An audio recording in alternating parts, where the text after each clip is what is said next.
Okay, so the Singapore Grand Prix was yesterday. Well, technically 2 days ago, but I watched it yesterday.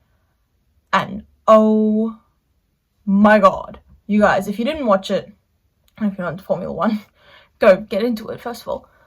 But what an interesting race it was. First of all, despite my opinions on McLaren, congratulations for winning the Constructors' Championship.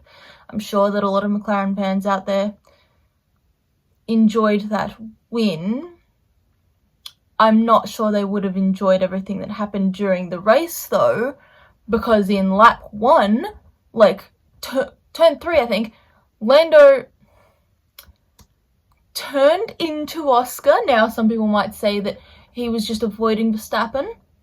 I say that he pushed Oscar into a wall.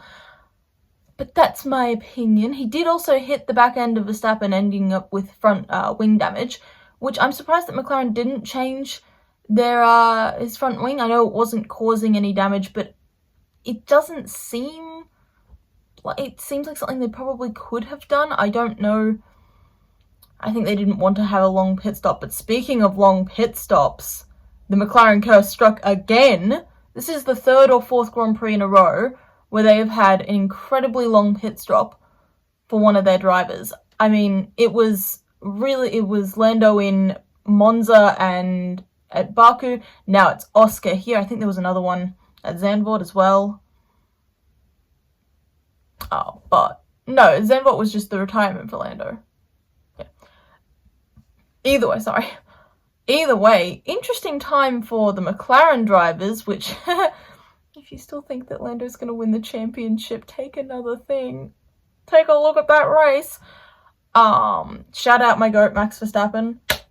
That defense for the last 30 or so laps, fantastic, beautiful. It was probably the last 15 to 20 to 15 laps. Either way, incredible, keeping him in DRS range, then out of DRS range, then in DRS range. My brother and I were on the edge of his seat every time. We're like, come on, get out of DRS range, please. Speaking of Max, it is mathematically possible for him to win the championship. It has been since he won in Monza. Do I think he's going to win the championship? It's not impossible, but I'm not holding out any hope. That's an absolute lie. I am on Tifosi levels of copium, as I've said to many of my friends. I don't know.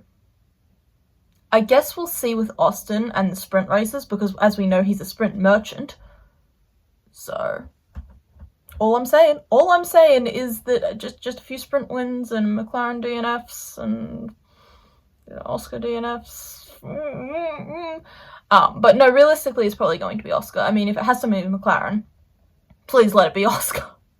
As an Australian, yes, I am supporting Oscar Piastri vaguely as a second place in the championship. My dad is really, he's an Oscar fan. I mean, he's Australian, so of course we're going to support him. He's from Melbourne too, which is where I'm from, if you didn't know. But, yeah, it's possible for him to win. 5th championship incoming, maybe, but I feel like we are getting way too ahead of ourselves. That being said, same thing was being said in 2021, and look what happened then. Same thing, no, not same thing happened last year, but around Singapore last year, they're like, oh, Max could lose the championship here. He didn't. Thank you, Daniel. I mean, it's not at all Daniel's. He helped by taking away the fastest lap, but it still doesn't matter, because his performance in Brazil was legendary. I mean, it's got to go down as one of the best races of this era. Well, it's going to go down as one of the best races of this era of Formula One, but in the this century, it's got to be one of the best ones. But besides the front runners, some interesting stuff did happen in the back. There was the weird Hadjar Behrman incident, turn 1. I think Behrman turned into Hadjar, but it seemed like it was also sort of Hadjar's fault. By the way, big ups to him and his insane overtakes in the start of the race. Singapore's not easy for anyone, let alone overtake. It's not easy to drive. overtaking there is really hard, especially with the size of the cars this year and in this era, which will change next year, obviously. But yeah, he had some incredible overtakes. So did Ollie Behrman. Some really smooth stuff. Unfortunately, he got completely screwed over by his pit stop and then came up P9. I think he started in P9, so I have to check. RIP Bortoletto's race. This just was not the Sauber's week. I'm a bit of a Sauber fan. I like whatever the hell they've got going on.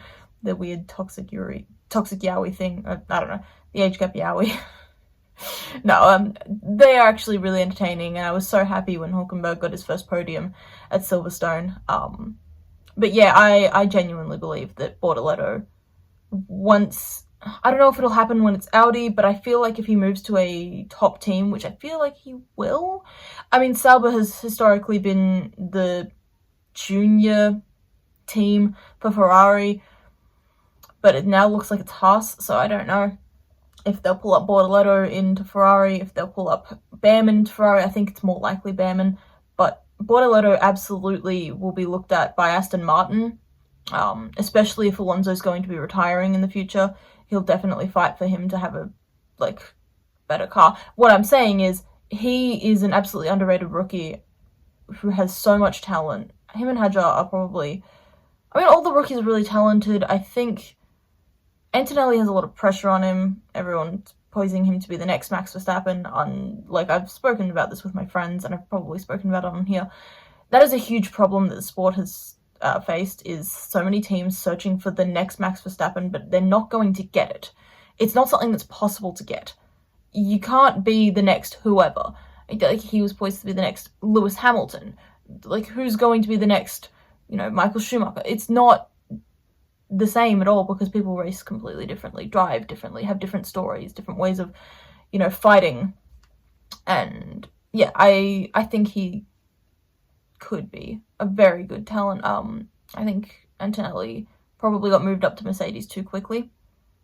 I think it probably would have been smarter to put signs in the Mercedes, Antonelli in the Williams, then see where it goes from there, rather than having a rookie being in that top team. I genuinely do. I do think it goes back to Toto not signing Max when he could have, or when he had that opportunity. But again, I don't work behind the scenes. I don't live, I'm not part of the sport. I'm just an observer. But yeah, some interesting stuff happened in Singapore. Can't imagine Oscar was particularly pleased. I mean, obviously he wasn't particularly pleased. And a lot of people have been calling him childish for the way that he's reacted. But honestly, had it been the other way around, it would be a completely different story now, wouldn't it?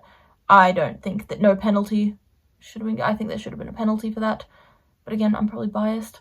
But yeah, that pit stop was atrocious. And same with Alonso's pit stop too.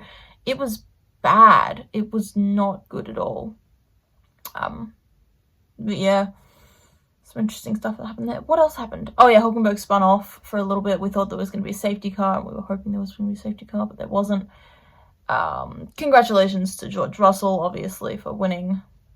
He put in a great race. I mean, you can't deny it. The man has a lot of talent. He's just boring. But yeah, that's probably it from what I remember. If anybody else remembers anything significant, I mean, Alonso with his trophy rant and winning driver of the day, that was great. But yeah, besides that, it's just my personal opinion on Singapore as a race itself. I don't think that it should be run. Or I think that it is. I have opinions on the running of Singapore. It's a great race to have for Southeast Asia. There's not many races at all in that area, so I mean, we have China and Japan, but having Singapore is great. I think it should be Malaysia, probably. Take back to where Malaysia was, because I think that Singapore has provided some incredible racing, but it is very, very tight. It's a street circuit, and the heat is quite dangerous. I mean, we always talk about dangerous circuits like the Nordschleife. That's not one. Nuremberg. That's its second part. And how dangerous stuff like that is from external factors, such as the trees. and how dangerous Monaco used to be. It still is. With the tunnel and the swimming pool chicane. That's not the swimming pool chicane, the harbour. But most of them are stuff that the drivers can control. The heat is what really, I don't think, the human body's only meant to withstand a certain amount of temperature fluctuation. I don't think it's really that safe for people to be losing that much weight in the car through sweat. If you see them, they look like they've been swimming. They look like they've been surfing. So I don't know. Especially with what happened with George Russell last year, getting basically heat stroke. Yeah, I don't know. Again, I'm not a driver. I'm not part of the sport, so just an observer, just sharing my opinions. Anyway, thanks for listening. Have a great day.